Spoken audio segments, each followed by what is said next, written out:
me suis vite posé des questions en me disant stop, je peux pas continuer, qu'est-ce que je fais?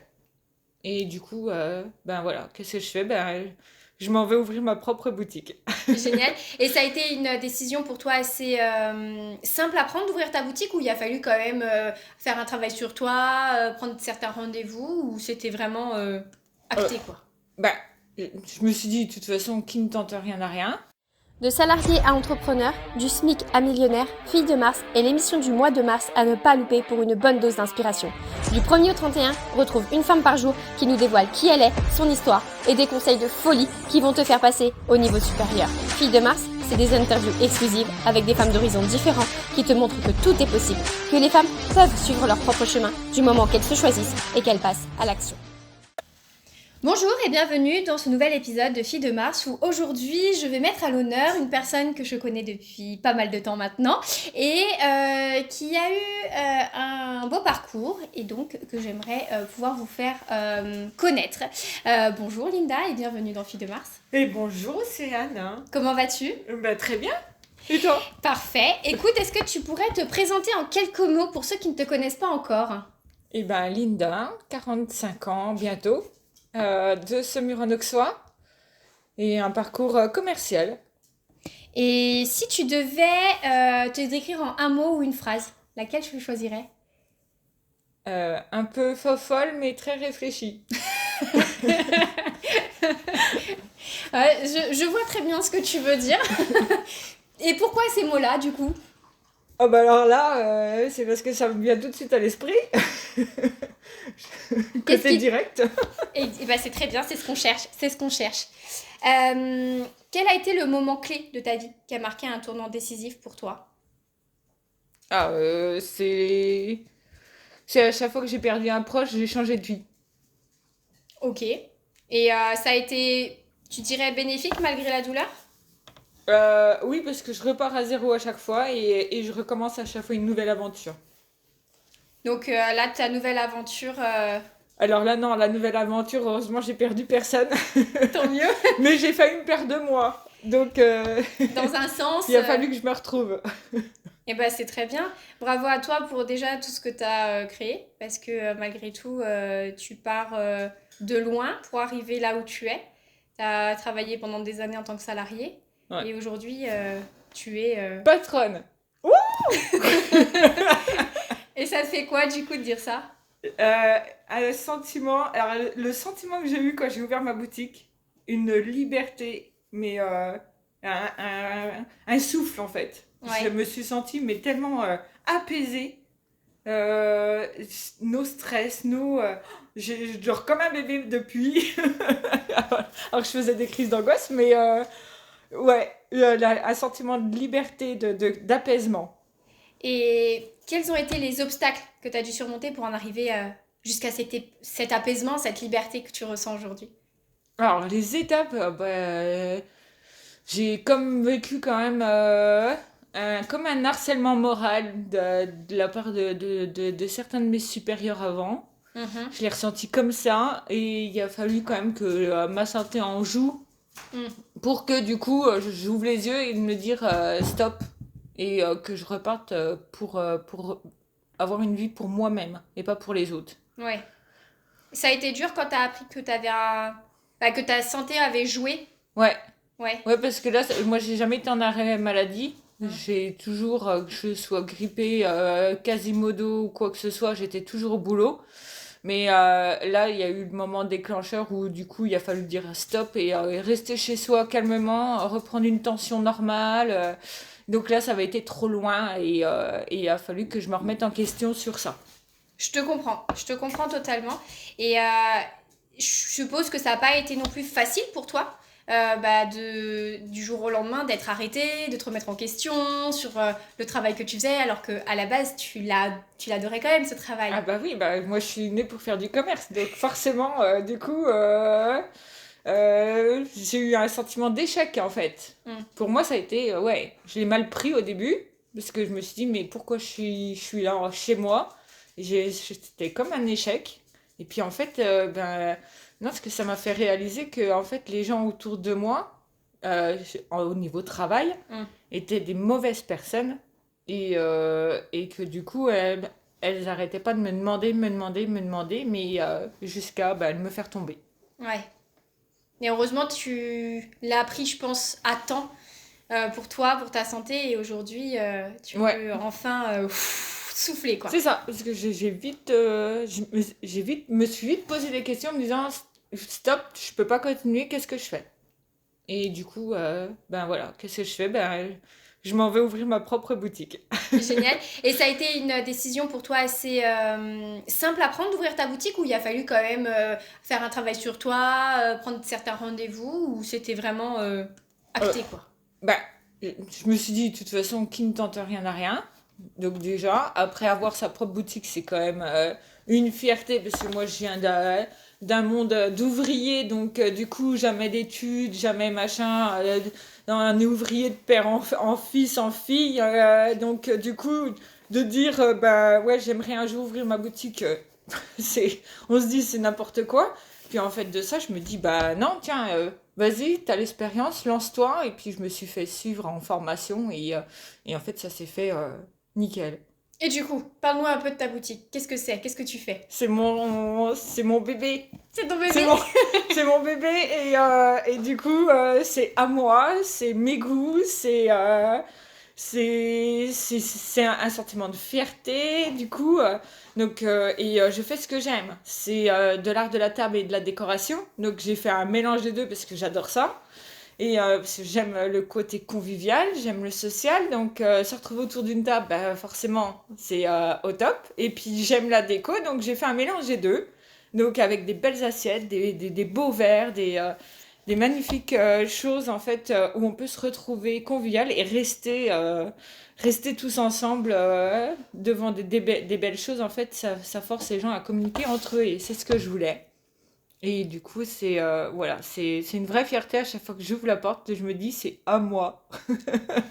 C'est incroyable. C'est incroyable parce que, alors, moi qui te connais maintenant depuis plusieurs années, on a travaillé ensemble dans une boutique de gâteaux et je te retrouve bien dans dans cet univers. Vraiment, tu t'éclatais à faire de la décoration dans la boutique. Là, tu t'éclates à faire de la décoration et en plus de l'art de la table.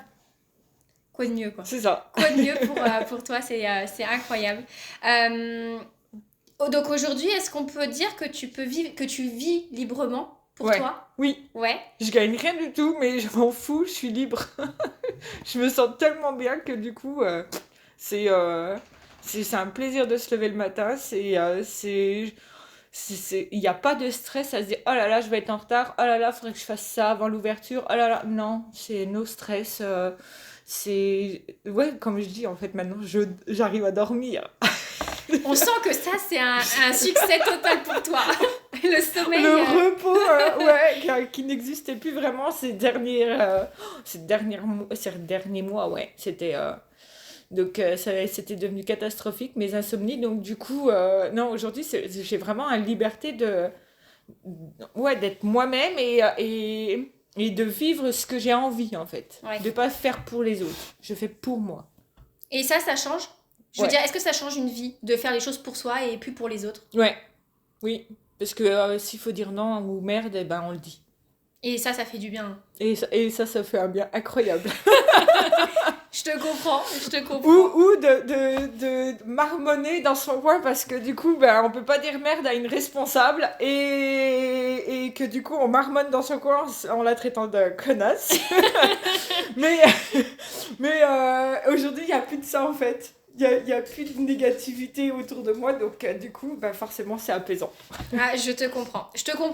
Et même si on peut être quand même épanoui dans un travail salarié, on peut très bien trouver un univers où on se sent écouté, où on se sent en sécurité et tout ça. Ça ne change en rien au fait que se sentir bien dans son corps, dans sa tête, ça change tout. C'est ça. Ça change tout. Totalement. Aujourd'hui, quel conseil tu pourrais donner à une femme qui hésite à sortir des sentiers battus, à prendre un risque? C'est de vivre pour soi en fait. C'est pas de se dire, c'est pas de se mettre des barrières. Les barrières, du coup, ça nous arrête à chaque fois. Moi là, du coup, j'ai quand même quitté mon emploi où du coup, c'est moi qui suis partie, donc j'ai le droit à rien. J'ai pas le droit au chômage ni rien Et du coup, je m'en vais à ouvrir une boutique et sachant que je sais pas si ça va marcher ou pas, mais du coup, je suis à zéro, mais voilà, j'ai quand même des gens autour de moi pour m'aider. J'ai un peu d'économie aussi. Je vais pas vivre pendant 2 ans dessus, hein, mais du coup, c'est de pas se mettre des barrières et de se dire, on peut y arriver. Tout est possible dans la vie, si on s'en donne les moyens. Ouais, je pense que ouais. On est d'accord. Est-ce qu'il y a une règle ou une norme sociale que tu as choisi de briser pour vivre pleinement ta vie, pour être entrepreneuse, patronne et te choisir pleinement? La norme sociale, hein. Alors là, c'est... Non, non, moi, je vis pour moi, de toute façon. Déjà, moi, ouais, je suis libre parce que du coup, je... je veux vivre toute seule, déjà. Donc, c'est mon choix. Donc, je suis hors société, déjà, de se mettre en couple, blablabla, les enfants. Alors, moi, ça, les enfants, c'est hors de question pour moi. Donc, voilà, je suis hors social sur ça. Je suis une femme qui ne veut pas d'enfants. T'as C'est bien raison. chez les autres. C'est ça. Mais n'en faites pas trop, parce qu'après on est surpeuplé. Mais Juste ce qu'il faut, la bonne dose. c'est ça. Non, mais c'est génial parce que du coup, tu écoutes tes envies et tu te réfères pas en fait à ce que la société attend de toi, mais au contraire, tu fais en sorte, bah ok, moi je veux pas d'enfant, bah je veux pas d'enfant et je vais pas en faire parce que la société dit que une femme doit se marier, avoir un enfant, un boulot stable et blablabla, et un petit Ah bah non, chien. mais alors faut pas compter sur moi pour vivre comme ça. Ah, mais je te comprends. Et ce qui est top, c'est que tu restes fidèle à toi-même malgré en fait ces attentes de cette société qui peut nous mettre dans des cases et nous restreindre en fait. C'est ça. Mais puis même, ouais, sur un peu tout. Ouais, de toute façon, je suis pas du genre à raconter ma vie sur les réseaux sociaux. Je suis plutôt voilà, je suis sociale, mais du coup, je raconte que ce que moi j'ai envie que les gens sachent. Les gens que je connais pas forcément très bien, ils vont rien savoir de quel film j'aime ou quelle musique j'écoute. Non, faut vraiment que j'ai confiance en la personne pour me livrer. Autrement, c'est mort. Mais je te comprends. Tu peux me rappeler ton signe astrologique? Balance. Ouais, la balance a cette propriété d'être juste et en même temps ce déséquilibre de se dire bah si j'ai pas confiance en toi, tu ne rentreras pas dans mon cercle Ouais, c'est proche. ça. Ouais. C'est c'est un peu. Alors, je vais citer un film. Je me livre. Dark Identity. Ça, c'est mon espace. Et ça, c'est ton espace. Tu rentres pas dans mon espace et je rentre pas dans le tien. D'accord? Bien, madame. On met des limites. Non, mais c'est bien parce que du coup, tu connais tes limites et ce qui est bien, c'est que tu les respectes et que tu les fais respecter pour les autres. Parce que ça, c'est important. On peut connaître ses limites, mais ne pas les respecter et surtout ne pas les dire aux autres et donc ils vont venir empiéter justement dans notre espace et après, on va pas réussir à les remettre à leur place correctement. Ben, ça ou beaucoup de gens maintenant, du coup, quand on se livre pas, parce qu'aujourd'hui, en 2025, les gens sont très réseaux sociaux, donc ils racontent toute leur vie de tous les jours, de qu'est-ce qu'ils mangent, à prendre des photos de leur assiette. Moi, je trouve ça complètement, voilà, débile, hein. Mais le fait que de pas se livrer, des fois, on nous prend pour un extraterrestre, en fait. Donc, du coup, ouais, on nous met à part de la société parce qu'on veut pas parler de nous, en fait. Mm. Mais c'est pas grave, ouais, ça me dérange pas, je préfère ma vie. Non, mais et puis parfois c'est bien aussi de pas trop se livrer en fait. Ça évite aussi les rencontres moyennes quoi. Ouais, Celles qui sont les plus toxiques. ouais, moi je trie, ouais. Non, mais t'as bien raison. T'as bien raison de t'entourer de personnes dont t'as confiance et dont tu es sûr que cette personne-là, elle est saine pour toi. C'est ça. Euh, Quel conseil hein, t'aurais aimé recevoir à tes débuts de jeune femme? Alors là, je pense que j'ai eu tous les conseils de ma famille, du coup, de toute façon, ouais, j'ai eu plein de conseils de ma famille. De toute façon, pour y arriver, faut se battre, et pour se battre, bah, de toute façon, il te faut au moins un travail pour arriver à vivre et tout ça. Mais du coup, ouais, on m'a donné beaucoup de conseils quand j'étais jeune, par l'expérience des anciens. Et ça a été quoi le meilleur conseil qu'on t'ait déjà donné? Euh, Euh, Par exemple, eh ben, si on rejoint sur le social, je dirais que les amis, ça se compte sur les doigts d'une seule main. C'est vrai, totalement. Il faut faire attention C'est bien d'avoir un entourage, mais il faut pas qu'il soit trop trop grand non plus. C'est des connaissances, c'est pas des amis. Exactement, exactement. Peux-tu nous partager une anecdote marquante qui t'a appris une grande leçon de vie? Euh, Bah alors là, tu m'en poses quand même des questions, hein. Euh, une grande leçon de vie. Ah ben, je dirais, la vie de mon petit frère, où du coup il était tombé tellement, mais tellement bas, mais Mm. vraiment très très bas, que du coup aujourd'hui c'est une vraie force de la nature parce que il est remonté au plus haut, et plus haut qu'on pouvait espérer pour lui. Et Mm. la force de combattre, ça c'est une belle leçon. Et ça t'a Et il me rend inspiré? fier, ouais. Ouais. Il me rend très fier. Je suis très fière de mon petit frère. Et ben, si petit frère passe par là, bisous à petit frère. Ouais. Qu'est-ce qui te motive à continuer d'avancer même dans les moments difficiles? Euh, Bah, parce que du coup, ma famille a besoin de moi. Mm. Et que du coup, si on est fort, euh, en fait, j'aime pas la pitié en plus. Donc du coup, j'ai horreur de ça. Donc il faut se montrer fort devant tout le monde, même si ça va pas.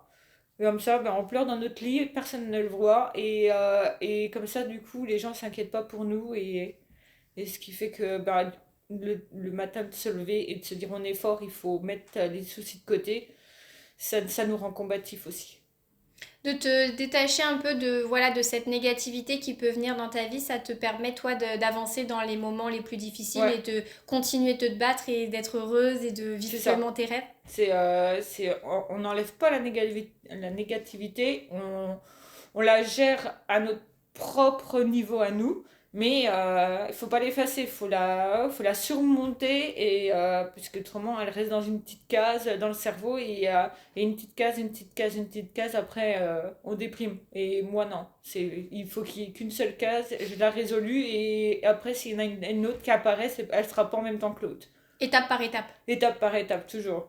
Un petit pied, une petite pierre par une petite pierre et on arrivera Ouais, un petit au pied bout de par un l'Everest. petit pied, Un ouais. petit pied par un petit pied, bah ouais.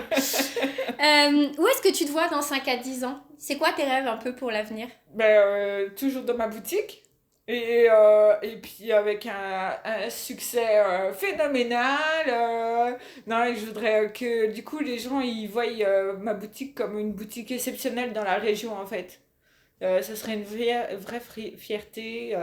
Déjà, quand ils rentrent, ils disent waouh. Et ben ça, j'aime en fait la reconnaissance des gens aussi. J'en ai besoin aussi mentalement. Donc dans 5 ans, ben, j'aimerais que ma boutique elle existe toujours et que j'ai toujours le même ressenti des gens en disant waouh. Eh ben nous aussi on te le souhaite. Et ça je suis d'accord. Quand on rentre dans ta boutique on peut faire waouh parce que c'est une boutique où quand on rentre on sent la chaleur humaine tu sais. Tout à l'heure tu disais voilà que au niveau social c'était pas voilà c'était pas forcément ton truc de te livrer à tout le monde. Mais en même temps quand on rentre dans cette boutique on sait qu'on est encerclé de chaleur, d'amour, de bienveillance et qu'on sera écouté. Donc bien sûr on donnera les adresses de cette boutique juste à la fin. Et comme ça, on pourra venir tous se faire un tour si on passe dans cette belle région Eh ben oui, avec et cette belle plaisir. ville. Euh, Si tu avais une baguette magique, Ok. quel message universel voudrais-tu transmettre à toutes les femmes du monde? À toutes les femmes, c'est de vivre libre. Hmm. Il y a encore trop de pays où les femmes n'ont pas de pouvoir, c'est les hommes qui ont encore le dessus et tout ça. Sur les pays musulmans, par exemple, du coup, j'aimerais que les femmes soient libres de leurs pensées, et libres de leur propre vie, et libres de leurs propres choix. Hmm. Oui, je suis totalement d'accord. Moi qui ai eu justement une intervenante qui est une femme expatriée suivante, donc c'est son mari qui travaille dans différents pays. Et elle a vécu en Égypte, ils ont vécu également au Maroc. Et ce qui est très drôle, c'est que les femmes là-bas se battent pour des autres droits. Et en même temps, ils ont quand même une différence avec nous, c'est que les femmes étudient beaucoup là-bas. Et je trouve que ça, c'est beau. Malgré tout, elles étudient beaucoup et c'est ce qui leur permettra un jour, je pense, en tout cas, à ma pensée à moi, un jour d'être libres. C'est ça. Plus elles auront de connaissances et de pouvoir dans ces secteurs-là, plus elles seront diplômées et plus elles atteindront des postes à haute responsabilité et elles pourront enfin renverser et changer les choses pour elles. Donc, merci pour ce message universel parce que c'est un très beau message. On va bientôt arriver à la dernière partie de l'interview et avant ça, j'aimerais te poser une avant-dernière question. Quelle est la chanson ou le livre qui t'a le plus inspiré dans ta vie ? La chanson, je dirais la chanson de Jean-Jacques Goldman, Juste après. Pourquoi cette chanson ? Un message de malheur et que juste après, il peut y avoir des belles choses. Ouais, c'est vrai. C'est vrai. Malgré tout, tout à l'heure, tu disais en tout début que souvent quand tu as changé de vie ou que tu as fait un nouveau départ, c'est parce que tu as perdu quelqu'un. Ou même toi, tu as failli te perdre toi. Et derrière, tu as toujours eu une belle expérience. Oui, oui. Parce que même si l'expérience, on a des difficultés ou n'importe quoi, chaque expérience a fait avancer dans la vie en fait. Il faut tomber pour se relever. Là c'est pareil, l'expérience en fait, il faut essayer pour savoir. Voilà, sans expérience, si la vie elle est toute tracée en fait, déjà on s'ennuie, on n'a pas de motivation, et puis il faut des chutes pour du coup de se dire ok, je suis tombée mais c'est pas grave, je vais me relever. Parce que c'est ça qui nous rend plus forts. Totalement. Tu fais preuve d'une grande résilience et je trouve que c'est super inspirant pour moi et pour les femmes qui nous écoutent aujourd'hui parce que aujourd'hui, toute femme a cette force en elle. Il lui suffit juste d'aller la trouver et de la prendre par la main et puis de lui dire allez hop, c'est ça. On y va quoi. C'est allez, bouge ton cul, demain ça ira mieux. Exactement. Donc on passe à la dernière partie de cette interview, donc c'est la nouveauté de cette deuxième saison. C'est une question qui va soit te challenger toi, soit nous challenger nous, mais de par ta réponse, ça nous inspirera toutes. Et la question que j'ai choisie pour toi, c'est est-ce que réussir c'est un choix ou une chance ? Je dirais c'est quand même les deux, hein. Une chance parce que du coup c'est de se dire malgré d'où je viens et tout et que tout ce que mes parents ont pu me donner et ils ont fait tout de leur mieux et tout, de montrer qu'on peut monter malgré sans diplôme, sans rien du tout, montrer ce qu'on vaut à des patrons pour arriver au-dessus. Dans la vie c'est pareil, de se battre pour pas avoir un petit studio mais avoir un des deux, voir une maison ou n'importe quoi, c'est une chance, hein.